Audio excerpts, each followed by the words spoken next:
Sterling and Mitchell Murphy as the observers.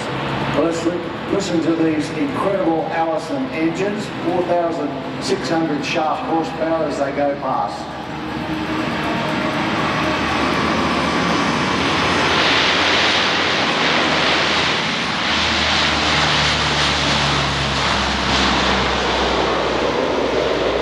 This Orion, this version, flew in 1968, but it actually stems from another Lockheed aircraft, the Electra airliner. Yeah, that's right, Andy. It's a ex-Electra L188 aircraft, and when they started turning it into the P3, they cut it up and added 11 feet to the Orion, and turned it into the OSW aircraft that it is today. I might be admitting my age a little bit, but I can remember flying in Electras a long time ago. Now basically this type entered service with the US Navy at Patuxent River in August 1962, and it's been since that time continuously modified and enhanced with all sorts of latest technology to detect submarines. I've been told that even in the P-8 there is a method of being able to sniff diesel fumes from conventional submarines. The conventional ones, submarine hunting is hard, whether they're nuclear or diesel run. But yes, we can. You can see now there the P-3 flying past with the bomb bay open. Carry up to 8 torpedoes in the bomb bay at one time. And when we're out hunting submarines. So it has some wing positions that you can. Yeah, on the wings we can carry 6 AGM-84s, which is quite a heavy load, so we'd have to offload sensors.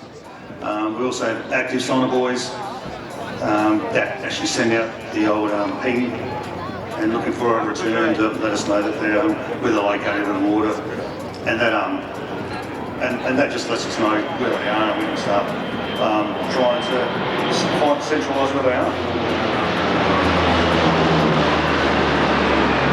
In addition, obviously, to its military role, it provides a huge role in search and rescue around the countryside. And the Kiwis, they've really got a job ahead of them, because the P3s that they were operating actually had most of the southern hemisphere. They had the biggest patrol area in the world. Yeah, we do share that a fair bit, and we do have a lot of search area out to the west, almost out to the bottom of India, and it's part of the Southwest Pacific as well. We've done search and rescue to the south of Madagascar, search and rescue off Papua New Guinea, and a lot of search and rescue to the west of Australia. They did the Tony Bullimore when the yacht went upside down in the round the world yacht race. It's going back in 93 maybe, or 92. We had 2 or 3 P3s based out of Pierce, and they were doing non-stop sorties trying to locate Tony Bullimore, and which we eventually did, and guided the Navy to their position and a successful rescue. I believe this aircraft was involved in another search and rescue attempt, and that's for that lost Malaysian Airlines aircraft.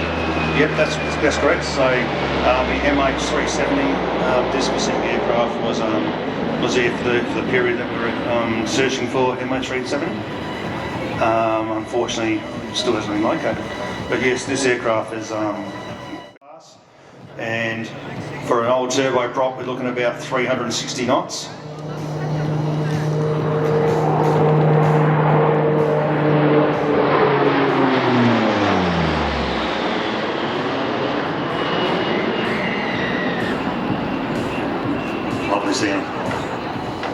The Kiwis love doing that at the air shows.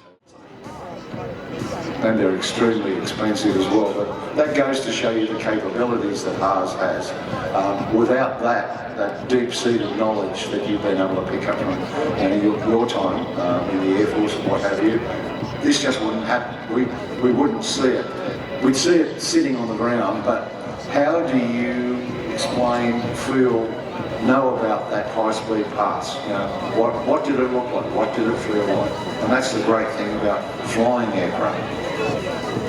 Look, doing that high-speed pass is the three of us up the front are working very hard to make sure that we're not breaking speeds that we've set, and you know, watching heights. It's three of us are working in quite good choreography to maintain safe flying. But you can certainly know that you're doing 370 knots at 100 feet. Operating at those heights is nothing new for us. We did that as part of our regular operations, whether we're doing search and rescue or anti-submarine warfare. We would be thousands and thousands of kilometres away from land, and we'd have an engine shut down to save fuel, and we'd be up on the ground and doing 6 degree on the boat. It's just really good flying. Well, ladies and gentlemen, put your hands together for Pete and Haas here, giving us that great description.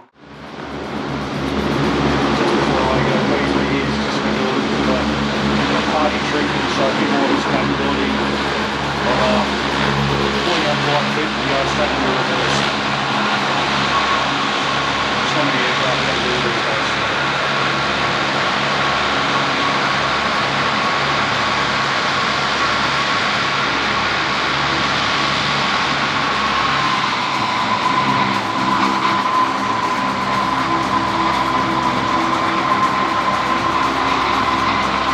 Reversing to the P-3 is important. There are certainly short runways in the southwest Pacific, Christmas Island, where we need to back up to the threshold to maximise our take-off run. Runway behind you is as useless as the altitude above you.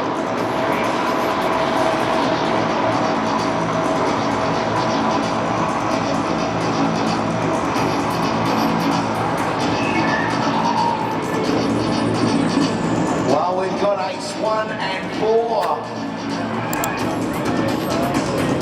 Out on the tarmac now, it is Corbin at the Wolffish Pro. Riley McDonald in the Edge 540. Ace 2 and 3 will follow, you'll know, in the red, white and blue. It's special. Here's Glenn Graham. He was the pilot of the Edge 540 earlier today. And in the pure red, Baby Wolf. We call that one. It's a Wolf. It's 360. So the first two aircraft that take off running 540 cubic inch Blood 6 Lycoming motor. The two behind are running a 360 cubic inch. So all you Chevy and hot rodders out there, those little yellow planes, they're running a big block. But you'll see smoke come on, ladies and gentlemen. We'll get the four of the best aerobatic pilots in Australia off the ground. And we'll wind up our event here this afternoon with some of the very best. Waiting clearance now. I've got movement, ladies and gentlemen. Look down on the flight line. All better than the Wolffish Pro. Your local boy.